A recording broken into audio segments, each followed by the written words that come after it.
ਪਿਆਰੇ ਵਿਦਿਆਰਥੀਓ, ਅੱਜ ਅਸੀਂ ਨਾਵਲਕਾਰ ਨਛੱਤਰ ਦਾ ਨਾਵਲ ਕਵਨ ਦੇਸ ਹੈ ਮੇਰਾ ਦਾ 5ਵਾਂ ਕਾਂਡ ਪੜ੍ਹਾਂਗੇ। ਰੇਸ਼ਮਾ ਦੀ ਡਿਲੀਵਰੀ ਹੋਣ ਤੋਂ ਕਈ ਦਿਨ ਪਹਿਲਾਂ ਹੀ ਗੋਗੀ ਨੇ ਉਸ ਨੂੰ ਹਸਪਤਾਲ ਵਿੱਚ ਦਾਖਲ ਕਰਵਾ ਦਿੱਤਾ ਸੀ। ਕੁਝ ਦਿਨਾਂ ਤੋਂ ਗੋਗੀ ਆਪਣੀ ਟੈਕਸੀ ਲੈ ਡਿਊਟੀ ਤੇ ਵੀ ਨਹੀਂ ਸੀ ਗਿਆ। ਉਹ ਕਈ ਘੰਟੇ ਰੇਸ਼ਮਾ ਦੇ ਸਿਰਹਾਣੇ ਹੀ ਬੈਠਾ ਰਹਿੰਦਾ। ਰਾਤੀ ਵੀ ਕਾਫੀ ਹਨੇਰਾ ਹੋਣ ਤੇ ਉਹ ਘਰ ਜਾਂਦਾ। ਉਸਦੇ ਘਰ ਪਹੁੰਚਣ ਤੋਂ ਪਹਿਲਾਂ ਮੀਤਾ ਆਪਣੇ ਸਾਰੇ ਕੰਮ ਸਮੇਤ ਡਰਾਇੰਗ ਰੂਮ ਅੰਦਰ ਬੈਠ ਟੀਵੀ ਦੇਖ ਰਹੀ ਹੁੰਦੀ। ਟੀਵੀ ਦੇਖਦੇ ਸਮੇਂ ਮੀਤਾ ਦਾ ਧਿਆਨ ਲਾਗੇ ਹੀ ਪਏ ਲੈਂਡਲਾਈਨ ਫੋਨ ਵੱਲ ਜਾਂਦਾ ਤਾਂ ਉਸਦਾ ਮਨ ਕਰਦਾ ਕਿ ਉਹ ਇੰਡੀਆ ਫੋਨ ਮਿਲਾ ਆਪਣੇ ਬੀਬੀ ਭਾਪੇ ਨਾਲ ਕੋਈ ਗੱਲ ਕਰੇ, ਪਰ ਉਸ ਫੋਨ ਤੇ ਉਹ ਸਿਰਫ ਲੋਕਲ ਨੰਬਰਾਂ ਤੇ ਹੀ ਗੱਲ ਕਰ ਸਕਦੀ ਸੀ। ਕੈਨੇਡਾ ਤੋਂ ਬਾਹਰ ਦਾ ਨੰਬਰ ਮਿਲਾਉਣ ਲਈ ਪਾਸਵਰਡ ਲਾਉਣ ਦੀ ਲੋੜ ਪੈਂਦੀ ਹੋਣ ਕਾਰਨ ਉਹ ਅਜਿਹਾ ਨਹੀਂ ਸੀ ਕਰ ਸਕਦੀ। ਮੀਤਾ ਦੇ ਕਈ ਵਾਰ ਪੁੱਛਣ ਤੇ ਵੀ ਗੋਗੀ ਅਤੇ ਰੇਸ਼ਮਾ ਨੇ ਉਸਨੂੰ ਪਾਸਵਰਡ ਨਹੀਂ ਸੀ ਦੱਸਿਆ। ਉਦਨ ਬਾਹਰਲੇ ਦਰਵਾਜ਼ੇ ਦੀ ਘੰਟੀ ਖੜਕੀ ਤਾਂ ਉਗਲਾਉਂਦੀ ਮੀਤਾ ਨੇ ਬੂਹਾ ਖੋਲ੍ਹਣ ਤੋਂ ਪਹਿਲਾਂ ਘੜੀ ਵੱਲ ਦੇਖਿਆ। ਉਸ ਸਮੇਂ ਰਾਤ ਦੇ 11 ਵੱਜਣ ਵਾਲੇ ਸਨ। ਸਾਹਮਣੇ ਖੜੇ ਗੋਗੀ ਦਾ ਚਿਹਰਾ ਉਸਨੂੰ ਪਹਿਲੇ ਦਿਨਾਂ ਨਾਲੋਂ ਬਹੁਤ ਖੁਸ਼ ਲੱਗਿਆ। ਮੀਤਾ, ਤੇਰੇ ਨਾਲ ਖੇਡਣ ਲਈ ਘਰ ਵਿੱਚ ਇੱਕ ਨਵਾਂ ਖਿਡੌਣਾ ਆ ਗਿਆ ਏ। ਨਿੱਕਾ ਜਿਹਾ ਗੋਗੀ ਅੰਦਰ ਆ ਆਪਣੇ ਹੱਥ ਵਿੱਚ ਫੜੇ ਮਠਿਆਈ ਵਾਲੇ ਡੱਬੇ ਅਤੇ ਫੁੱਲਾਂ ਦੇ ਗੁਲਦਸਤੇ ਨੂੰ ਡਾਈਨਿੰਗ ਟੇਬਲ ਤੇ ਰੱਖਣ ਲਈ ਤੁਰੇ ਜਾਂਦੇ ਗੋਗੀ ਦੇ ਬੁੱਲਾਂ ਵਿੱਚੋਂ ਇਹ ਬੋਲ ਨਿਕਲੇ ਸਨ। ਗੋਗੀ ਦੀ ਗੱਲ ਸੁਣ ਮੀਤਾ ਦਾ ਚਿਹਰਾ ਵੀ ਖੁਸ਼ੀ ਨਾਲ ਖਿੜ ਉੱਠਿਆ। ਉਸਨੇ ਅੱਗੇ ਹੀ ਗੋਗੀ ਦੇ ਹੱਥ ਵਿਚਲੀਆਂ ਚੀਜ਼ਾਂ ਫੜਨੀਆਂ ਚਾਹੀਆਂ, ਪਰ ਗੋਗੀ ਦੇ ਪੈਰ ਲੜਖੜਾ ਜਾਣ ਕਾਰਨ ਉਸਦੇ ਹੱਥਾਂ ਵਿਚਲਾ ਸਮਾਨ ਟੇਬਲ ਉੱਤੇ ਖਿਲਰ ਗਿਆ। ਉਸ ਸਭ ਕੁਝ ਨੂੰ ਦੇਖ ਮੀਤਾ ਇੱਕਦਮ ਘਬਰਾ ਗਈ। ਉਸਨੇ ਤੇਜ਼ੀ ਨਾਲ ਅੱਗੇ ਵੱਧ ਡਿੱਗਣ ਲੱਗੇ ਗੋਗੀ ਨੂੰ ਸਹਾਰਾ ਦੇਣਾ ਚਾਹਿਆ। ਸੌਰੀ ਗੋਗੀ ਨੇ ਹੱਥ ਜੋੜ ਆਖਦਿਆਂ ਮੀਤਾ ਵੱਲ ਤੁਰਨਾ ਚਾਹਿਆ, ਪਰ ਆਪਣੇ ਲੜਖੜਾਉਂਦੇ ਕਦਮਾਂ ਕਾਰਨ ਉਹ ਟੇਬਲ ਦਾ ਸਹਾਰਾ ਲੈ ਉੱਥੇ ਹੀ ਖੜਾ ਰਿਹਾ। ਲੈ ਮੂੰਹ ਮਿੱਠਾ ਕਰ। ਗੋਗੀ ਨੇ ਟੇਬਲ ਉੱਤੇ ਖਿਲਰੀ ਪਈ ਬਰਫੀ ਵਿੱਚੋਂ ਇੱਕ ਟੁਕੜਾ ਚੁੱਕ ਮੀਤਾ ਨੂੰ ਆਪਣੇ ਕੋਲ ਆਉਣ ਦਾ ਇਸ਼ਾਰਾ ਕੀਤਾ। ਆਪਣੇ ਲਾਗੇ ਆ ਖੜੀ ਮੀਤਾ ਦੇ ਸਹਿਮੇ ਹੋਏ ਚਿਹਰੇ ਵੱਲ ਕੁਝ ਪਲ ਗੋਗੀ ਦੇਖਦਾ ਰਿਹਾ। ਫਿਰ ਉਸਨੇ ਆਪਣੀ ਬਾਂਹ ਲੰਮੀ ਕਰ ਮੀਤਾ ਦੇ ਮੂੰਹ ਵਿੱਚ ਬਰਫੀ ਦਾ ਟੁਕੜਾ ਪਾਉਣਾ ਚਾਹਿਆ, ਪਰ ਉਸਦੇ ਅੱਗੇ ਵਧੇ ਹੋਏ ਹੱਥ ਵਿੱਚੋਂ ਮੀਤਾ ਬਰਫੀ ਦਾ ਟੁਕੜਾ ਫੜਨ ਲੱਗੀ ਤਾਂ ਗੋਗੀ ਨੇ ਨੋ ਆਖ ਉਸਨੂੰ ਅਜਿਹਾ ਕਰਨੋਂ ਰੋਕ ਦਿੱਤਾ। ਮੀਤਾ ਦੇ ਮੂੰਹ ਵਿੱਚ ਬਰਫੀ ਦਾ ਟੁਕੜਾ ਪਾਉਣ ਤੋਂ ਬਾਅਦ ਬੋਝ ਤੁਰਦਾ ਗੋਗੀ ਸੋਫੇ ਤੇ ਜਾ ਬੈਠਾ। ਭਾਜੀ ਪਾਣੀ। ਗੋਗੀ ਦੇ ਸੋਫੇ ਤੇ ਬੈਠ ਜਾਣ ਤੋਂ ਬਾਅਦ ਮੀਤਾ ਟਰੇ ਵਿੱਚ ਪਾਣੀ ਵਾਲਾ ਗਿਲਾਸ ਰੱਖ ਉਸਦੇ ਲਾਗੇ ਪਹੁੰਚ ਬੋਲੀ। ਗੋਗੀ ਨੇ ਬਿਨਾਂ ਕੁਝ ਬੋਲੇ ਟਰੇ ਵਿੱਚੋਂ ਗਿਲਾਸ ਚੁੱਕ ਆਪਣੇ ਲਾਗੇ ਪਏ ਟੇਬਲ ਉੱਤੇ ਰੱਖ ਦਿੱਤਾ। ਭਾਜੀ ਖਾਣਾ ਖਾਓਗੇ? ਆਪਣੇ ਆਪ ਨੂੰ ਕੰਮ ਵਿੱਚ ਰੁੱਝੇ ਹੋਣ ਦਾ ਦਿਖਾਵਾ ਕਰ 2-3 ਵਾਰ ਰਸੋਈ ਅੰਦਰ ਜਾਣ ਤੋਂ ਬਾਅਦ ਮੀਤਾ ਨੇ ਗੋਗੀ ਨੂੰ ਪੁੱਛਿਆ। ਗੋਗੀ ਕੋਲੋਂ ਮੀਤਾ ਦੀ ਪੁੱਛੀ ਗੱਲ ਦਾ ਬੋਲ ਕੇ ਜਵਾਬ ਨਾ ਦਿੱਤਾ ਗਿਆ, ਪਰ ਉਸਨੇ ਆਪਣੀਆਂ ਮਿਚਦੀਆਂ ਜਾ ਰਹੀਆਂ ਅੱਖਾਂ ਖੋਲ ਹੱਥ ਦੇ ਇਸ਼ਾਰੇ ਨਾਲ ਹੀ ਨਾ ਆਖ ਦਿੱਤੀ। ਕੁਝ ਪਲ ਉੱਥੇ ਹੋਰ ਖੜੇ ਰਹਿਣ ਤੋਂ ਬਾਅਦ ਮੀਤਾ ਨੂੰ ਸਮਝ ਨਹੀਂ ਸੀ ਲੱਗ ਰਹੀ ਕਿ ਉਹ ਉਸ ਸਮੇਂ ਕੀ ਕਰੇ। ਮੀਤਾ ਅਜੇ ਇੰਨਾ ਜੱਕਾ ਤੱਕਾਂ ਵਿੱਚ ਹੀ ਸੀ ਕਿ ਉਹ ਬੇਸਮੈਂਟ ਵਿਚਲੇ ਆਪਣੇ ਕਮਰੇ ਵਿੱਚ ਜਾ ਕੇ ਪੈ ਜਾਵੇ ਤਾਂ ਕੁਝ ਹੋਰ ਦੇਰ ਉਹ ਕੁਰਸੀ ਤੇ ਬੈਠ ਗੋਗੀ ਦੇ ਉੱਠਣ ਦਾ ਇੰਤਜ਼ਾਰ ਕਰੇ, ਪਰ ਉਸਦੇ ਦੇਖਦੇ ਹੀ ਦੇਖਦੇ ਗੋਗੀ ਦੇ ਘੁਰਾੜਿਆਂ ਦੀ ਆਵਾਜ਼ ਡਰਾਇੰਗ ਰੂਮ ਅੰਦਰ ਗੂੰਜਣ ਲੱਗ ਪਈ। ਭਾਬੀ ਨਾਲ ਗੱਲ ਕਰਾਂ। ਪਲ ਦੀ ਪਲ ਮੀਤਾ ਦਾ ਮਨ ਕੀਤਾ ਕਿ ਉਹ ਰੇਸ਼ਮਾ ਨਾਲ ਫੋਨ ਤੇ ਗੱਲ ਕਰੇ।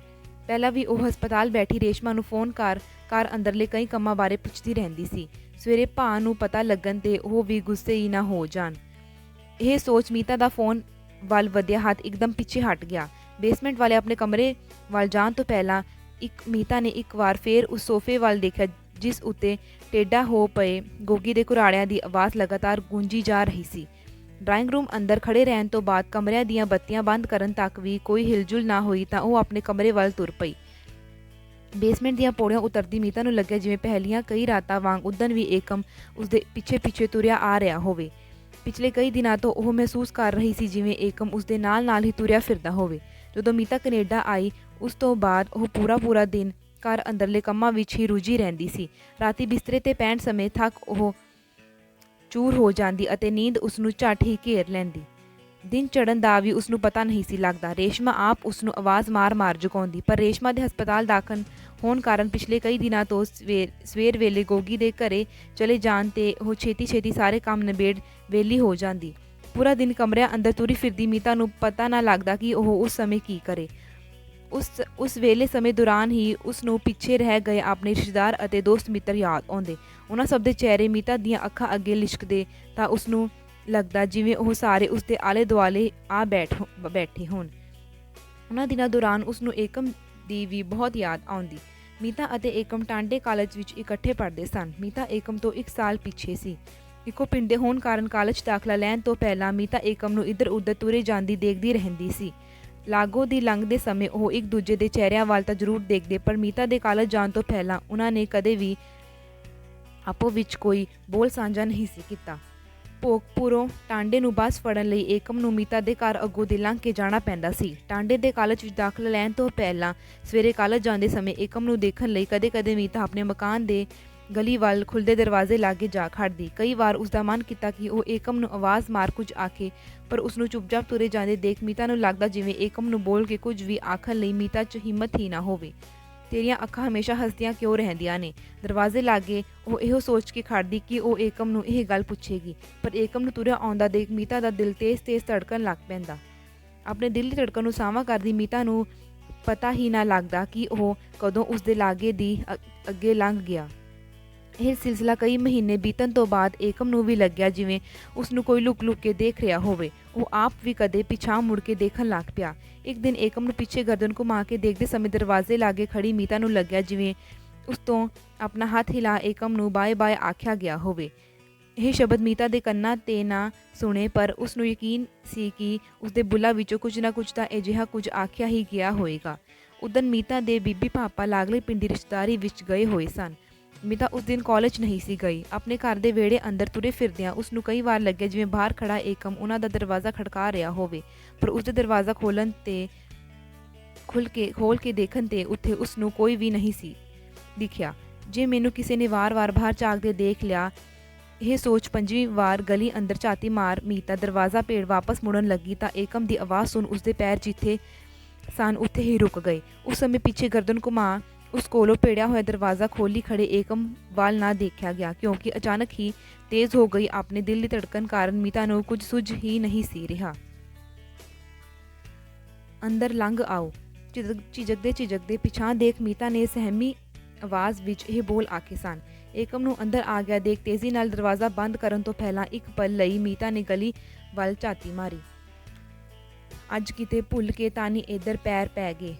ਕੁਝ ਪਲ ਇੱਕ ਦੂਜੇ ਦੇ ਸਾਹਮਣੇ ਚੁੱਪਚਾਪ ਖੜੇ ਰਹਿਣ ਤੋਂ ਬਾਅਦ ਬੋਲਣ ਦੀ ਪਹਿਲ ਮੀਤਾ ਨੇ ਕੀਤੀ। ਭੁੱਲ ਕੇ ਕਿਉਂ? ਤੂੰ ਆਪੇ ਤਾਂ ਜਾਂਦੇ ਆਉਂਦੇ ਇਸ਼ਾਰਾ ਕਰਦੀ ਐ। ਏਕਮ ਉਸਦਾ ਹੱਥ ਫੜਨ ਲਈ ਆਪਣੀ ਬਾਂਹ ਅੱਗੇ ਕੀਤੀ, ਪਰ ਮੀਤਾ ਉਸ ਤੋਂ ਥੋੜ੍ਹਾ ਜਿਹਾ ਪਰਾਂ ਸਰਕ ਕੇ ਖੜ ਗਈ। ਕੁਰਸੀ 'ਤੇ ਬੈਠ ਕੇ ਗੱਲ ਕਰੋ। ਕਮਰੇ ਦੇ ਖੁੱਲ੍ਹੇ ਬੂਹੇ ਵਿੱਚੋਂ ਦੀਵਾਰ-ਵਾਰ ਬਾਹਰ ਵੱਲ ਝਾਕਦੀ ਮੀਤਾ ਏਕਮ ਨੂੰ ਕੁਝ ਘਬਰਾਈ ਜਿਹੀ ਲੱਗੀ। ਕਾਲਜ ਨਹੀਂ ਆਈ ਅੱਜ? ਕੁਰਸੀ 'ਤੇ ਬੈਠਦਿਆਂ ਏਕਮ ਨੇ ਉਸਨੂੰ ਪਹਿਲਾ ਸਵਾਲ ਪੁੱਛਿਆ। ਵੈਸੇ ਹੀ ਅੱਜ ਚਿੱਤ ਨਹੀਂ ਮੰਨਿਆ ਕਾਲਜ ਜਾਣ ਲਈ। ਮੀਤਾ ਨੇ ਥੋੜ੍ਹਾ ਜਿਹਾ ਮੁਸਕਰਾ ਕੇ ਜਵਾਬ ਦਿੱਤਾ, ਪਰ ਏਕਮ ਨੂੰ ਲੱਗਿਆ ਜਿਵੇਂ ਉਸਦੇ ਅਖਾਣ ਦਾ ਮਤਲਬ ਮੇਰੀ ਮਰਜ਼ੀ ਹੋਵੇ। ਪਾਣੀ ਲਿਆਵਾਂ? ਮੀਤਾ ਨੇ ਕੁਰਸੀ ਤੋਂ ਉੱਠਣ ਲੱਗੇ ਪੁੱਛਿਆ। ਨਹੀਂ, ਤੂੰ ਇੱਥੇ ਹੀ ਬੈਠੀ ਰਹਿ। ਏਕਮ ਨੇ ਉੱਠਣ ਲੱਗੀ ਮੀਤਾ ਦਾ ਹੱਥ ਫੜ ਉਸਨੂੰ ਹਲਕਾ ਜਿਹਾ ਆਪਣੇ ਵੱਲ ਖਿੱਚਿਆ, ਪਰ ਮੀਤਾ ਜਿਵੇਂ ਉਸ ਲਈ ਪਹਿਲਾਂ ਹੀ ਤਿਆਰ ਬੈਠੀ ਹੋਵੇ। ਇੱਕ ਤਰ੍ਹਾਂ ਨਾਲ ਉਹ ਪੂਰੀ ਦੀ ਪੂਰੀ ਏਕਮ ਦੀ ਝੋਲੀ ਵਿੱਚ ਹੀ ਢੇਰੀ ਹੋ ਗਈ। ਉਸ ਪਲ ਮੀਤਾ ਏਕਮ ਦੀਆਂ ਹੱਸਦੀਆਂ ਅੱਖਾਂ ਨੂੰ ਨੇੜੇ ਹੋ ਦੇਖਣਾ ਚਾਹੁੰਦੀ ਸੀ, ਪਰ ਸ਼ਰਮ ਕਾਰਨ ਉਸਦੀਆਂ ਤਾਂ ਆਪਣੀਆਂ ਅੱਖਾਂ ਹੀ ਮੀਚੀਆਂ ਪਈਆਂ ਸਨ। ਨਾ ਏਕਮ, ਇਹ ਨਹੀਂ। ਉਸ ਸਮੇਂ ਏਕਮ ਦਾ ਹੱਥ ਹੱਦੋਂ ਜ਼ਿਆਦਾ ਅੱਗੇ ਵਧਣ ਲੱਗਿਆ ਤਾਂ ਮੀਤਾ ਨੇ ਏਕਮ ਦਾ ਹੱਥ ਫੜ ਉਸਨੂੰ ਉੱਥੇ ਹੀ ਰੋਕ ਦਿੱਤਾ। ਲਗਾਤਾਰ ਏਕਮ ਬਾਰੇ ਸੋਚੀ ਜਾ ਰਹੀ ਮੀਤਾ ਬੇਸਮੈਂਟ ਦੀ ਆਖਰੀ ਪੌੜੀ 'ਤੇ ਪਹੁੰਚੀ ਤਾਂ ਉਸਨੂੰ ਲੱਗਿਆ ਜਿਵੇਂ ਇੱਕ ਵਾਰ ਫਿਰ ਏਕਮ ਨੇ ਉਸਨੂੰ ਪਿੱਛੋਂ ਆ ਗਲਵਕੜੀ ਵਿੱਚ ਲੈ ਲਿਆ ਹੋਵੇ।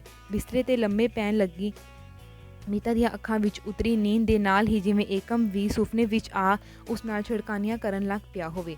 ਸਵੇਰ ਦੇ 4 ਕੁ ਵਜੇ ਬਿਸਤਰੇ 'ਤੇ ਪਈ ਮੀਤਾ ਨੇ ਪਾਸਾ ਪਰਤਣਾ ਚਾਹਿਆ ਤਾਂ ਉਸਨੂੰ ਲੱਗਿਆ ਜਿਵੇਂ ਉਸ ਸਮੇਂ ਵੀ ਏਕਮ ਉਸਦੇ ਪਿੰਡੇ ਦੁਆਲੇ ਬਾਹਾਂ ਵੱਲੀ ਪਿਆ ਹੋਵੇ। ਨਾ ਏਕਮ, ਇਹ ਨਹੀਂ। ਸੁੱਤ ਉਨੀਂਦੀ ਪਈ ਮੀਤਾ ਨੇ ਜਿਵੇਂ ਇੱਕ ਵਾਰ ਫਿਰ ਆਪਣੇ ਪਿੰਡੇ ਉੱਤੇ ਫਿਰਦੇ ਏਕਮ ਦੇ ਹੱਥ ਨੂੰ ਰੋਕਣਾ ਚਾਹਿਆ ਹੋਵੇ, ਪਰ ਉਸ ਪਲ ਮੀਤਾ ਨੂੰ ਉਹ ਹੱਥ ਬਹੁਤ ਹੀ ਠੀਠ ਹੋਇਆ ਲੱਗ ਰਿਹਾ ਸੀ, ਕਿਉਂਕਿ ਮੀਤਾ ਦੇ ਆਖਣ 'ਤੇ ਵੀ ਉਹ ਅੱਗੇ ਵਧਣੋਂ ਨਹੀਂ ਸੀ ਰੁਕਿਆ। ਤੈਨੂੰ ਆਖਿਆ ਹੈ ਕਿ ਅੱਗੇ ਨਹੀਂ ਵਧਣਾ। ਠੀਠ ਹੱਥ ਨੂੰ ਫੜ ਕੇ ਮਰੋੜਾ ਦਿੰਦੀ ਮੀਤਾ ਚੀਕ ਮਾਰ ਉੱਠਣ ਲੱਗੀ ਤਾਂ ਉਸ ਤੋਂ ਉੱਠਿਆ ਨਾ ਗਿਆ। ਚੁੱਪ ਕਰਕੇ ਪਈ ਰਹਿ। ਇਹ ਤੇਰਾ ਕੁਝ ਲੱਗਦਾ ਏਕਮ ਨਹੀਂ, ਗੋਗੀ ਆ। ਮੀਤਾ ਦੇ ਬੋਲ ਉੱਥੇ ਹੱਥ ਰੱਖ ਗੋਗੀ ਨੇ ਜ਼ਬਰਦਸਤੀ ਆਪਣੇ ਨਾਲ ਪਈ ਰੱਖਣ ਦੀ ਕੋਸ਼ਿਸ਼ ਕੀਤੀ। ਗੋਗੀ ਦੀ ਆਵਾਜ਼ ਪਛਾਣ ਮੀਤਾ ਨੂੰ ਲੱਗਿਆ ਜਿਵੇਂ ਉਸਦੇ ਪਿੰਡੇ ਵਿਚਲਾ ਸਾਹ ਸੱਤ ਹੀ ਖਤਮ ਹੋ ਗਿਆ ਹੋਵੇ। ਮੀਤਾ ਦੀ ਮਿੱਟੀ ਹੋਈ ਪਈ ਦੇਹ ਨਾਲ ਗੋਗੀ ਦਿਨ ਚੜ੍ਹਨ ਤੱਕ ਖੇਡਦਾ ਰਿਹਾ। ਜੇ ਜਿਉਂਦੀ ਰਹਿਣਾ ਏ ਤਾਂ ਮੂੰਹ ਬੰਦ ਕਰਕੇ ਰੱਖਣਾ ਪਊ। ਕਮਰੇ ਅੰਦਰੋਂ ਨਿਕਲਣ ਤੋਂ ਪਹਿਲਾਂ ਗੋਗੀ ਨੇ ਉਸਨੂੰ ਇਹ ਤਾੜਨਾ ਕੀਤੀ ਸੀ। ਉਸ ਦਿਨ ਗੋਗੀ ਦੇ ਕੰਮ 'ਤੇ ਚਲੇ ਜਾਣ ਤੋਂ ਬਾਅਦ ਜਦੋਂ ਮੀਤਾ ਆਪਣੇ ਆਪ 'ਚ ਆਈ ਤਾਂ ਉਸਦਾ ਮਨ ਕੀਤਾ ਕਿ ਹੋਈ ਬੀਤੀ ਬਾਰੇ ਕਿਸੇ ਨੂੰ ਦੱਸੇ, ਪਰ ਉਸ ਸਮੇਂ ਉਸਨੂੰ ਆਲੇ ਦੁਆਲੇ ਅਜਿਹਾ ਕੋਈ ਵੀ ਸ਼ਖਸ ਦਿਖਾਈ ਨਹੀਂ ਸੀ ਦਿੱਤਾ ਜਿਸ ਨੂੰ ਉਹ ਆਪਣੀ ਵਿਥਿਆ ਸੁਣਾ ਸਕੇ। ਉਹਨਾਂ ਨੇ ਤਾਂ ਮੇਰੀ ਗੱਲ ਦਾ ਭੋਰਾ ਵੀ ਯਕੀਨ ਨਹੀਂ ਕਰਨਾ। ਪਾਗਲਾਂ ਵਾਂਗ ਵਾਲ ਖਿਲਾਰੀ ਬੈਠੀ ਮੀਤਾ ਦਾ ਮਨ ਕੀਤਾ ਕਿ ਉਹ ਇੰਡੀਆ ਫੋਨ ਮਿਲਾ ਬੀਬੀ ਨੂੰ ਆਪਣੇ ਨਾਲ ਹੋਈ ਬੀਤੀ ਬਾਰੇ ਦੱਸੇ, ਪਰ ਇਹ ਖਿਆਲ ਆਉਣ 'ਤੇ ਉਸਦਾ ਉੱਚੀ ਉੱਚੀ ਰੋਣ ਨੂੰ ਮਨ ਕੀਤਾ। ਇੱਥੇ ਤਾਂ ਤੇਰੀ ਆਵਾਜ਼ ਸੁਣਨ ਵਾਲਾ ਕੋਈ ਵੀ ਨਹੀਂ ਹੈ। ਇਹ ਸੋਚਣ 'ਤੇ ਉਹਦੇ ਬੋਲਾਂ ਵਿੱਚੋਂ ਨਿਕਲਣ ਵਾਲੀ ਚੀਕ ਜਿਵੇਂ ਉਸਦੇ ਸੰਗ ਵਿੱਚ ਹੀ ਅਟਕ ਗਈ ਹੋਵੇ। ਮੀਤਾ ਉੱਥੇ ਇੱਕ ਪਲ ਵੀ ਹੋਰ ਨਹੀਂ ਸੀ ਰਹਿਣਾ ਚਾਹੁੰਦੀ, ਪਰ ਉੱਥੋਂ ਨਿਕਲ ਕਿਤੇ ਹੋਰ ਜਾਣ ਬਾਰੇ ਵੀ ਉਸਨੂੰ ਸਮਝ ਨਹੀਂ ਸੀ ਲੱਗ ਰਹੀ। ਉਹ ਜ਼ਹਿਨੀ ਤੌਰ 'ਤੇ ਇੰਨੀ ਬੁਰੀ ਤਰ੍ਹਾਂ ਉਲਝੀ ਪਈ ਸੀ ਕਿ ਉਹ ਕਿਸੇ ਪਾਸੇ ਭੱਜਣ ਲਈ ਵੀ ਰਾਹ ਨਹੀਂ ਸੀ ਦਿਖਾਈ ਦੇ ਰਿਹਾ। ਉੱਥੋਂ ਬਚ ਕੇ ਨਿਕਲ ਜਾਣ ਵਾਲੇ ਸਾਰੇ ਰਾਹਾਂ 'ਤੇ ਉਸਨੂੰ ਗੋਗੀ ਹੀ ਖੜਾ ਦਿਖਾਈ ਦੇ ਰਿਹਾ ਸੀ।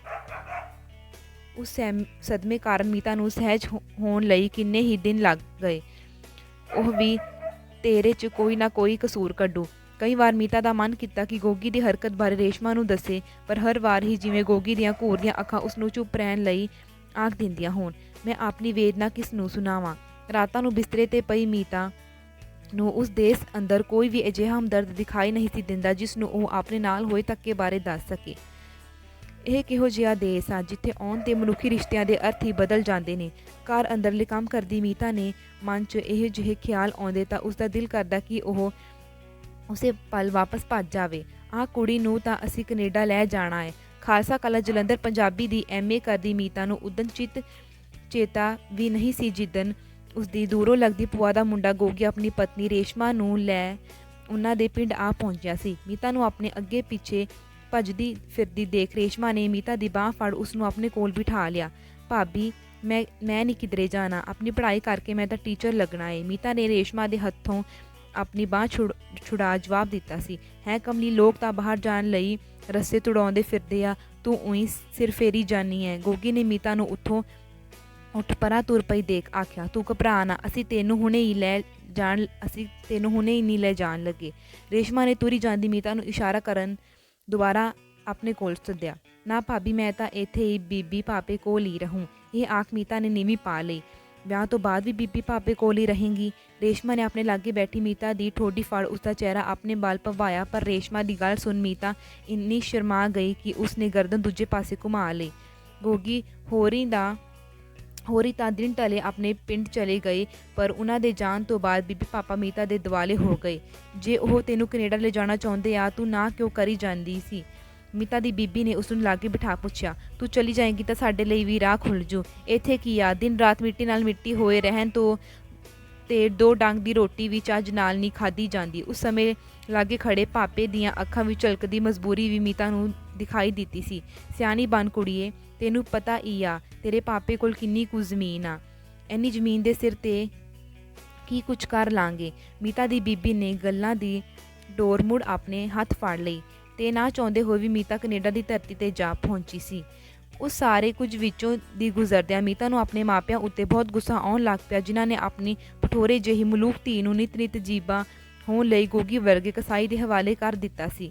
ਜੇ ਮੈਂ ਫਾਰਮ ਅੰਦਰਲਾ ਸਭ ਕੁਝ ਪੜ੍ਹਿਆ ਹੁੰਦਾ ਤਾਂ ਇਸ ਕੰਮ ਲਈ ਇੱਥੇ ਆਉਣ ਤੋਂ ਸਾਫ਼ ਨਾ ਕਰ ਦੇਣੀ ਸੀ।